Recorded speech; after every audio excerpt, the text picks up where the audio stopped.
Hello, everyone. Welcome back to the Bible study. Hope you're having a fantastic day today and doing well.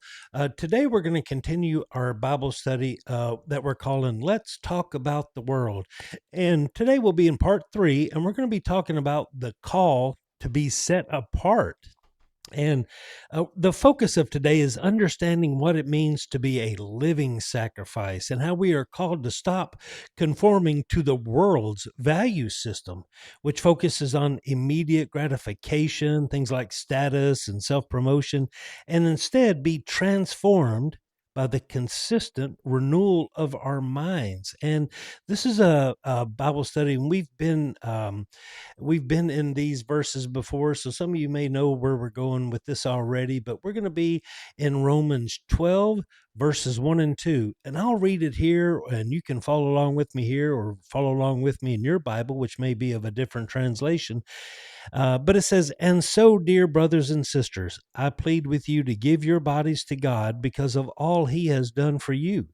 Let them be a living and holy sacrifice, the kind he will find acceptable. This is truly the way to worship him. Don't copy the behaviors and customs of this world, but let God transform you into a new person by changing the way you think. Then you will learn to know God's will for you, which is good and pleasing and perfect."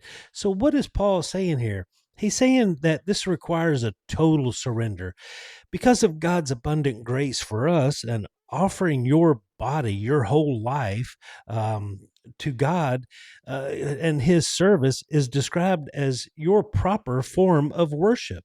And he talks about resisting the worldly influence and how we're challenged not only the culture and the standards of the present world, and don't let them dictate our behavior, and talks about transformation through renewal. Genuine change begins on the inside.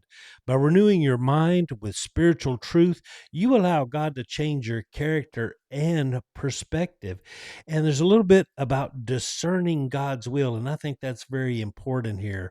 And we've talked about God's will before. An actively renewed mind allows you to understand and live out God's plans, which are inherently good and perfect. And I think that's a very important part of resisting the world, is understanding God's will for us is to not be a part of this world. So let's take a look at a couple of reflection questions that I wanted to think about today. First of all, what specific step can you take this week to renew your mind when worldly negativity or anxiety sits in?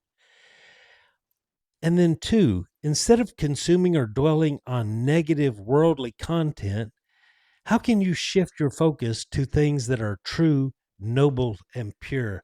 I know what works for me, and that is staying in the Word, meditating on the verses, and just really concentrating on the Word and studying what God's will is for me by letting Him transform my mind every day. Everyone, have a great day, and we'll talk tomorrow.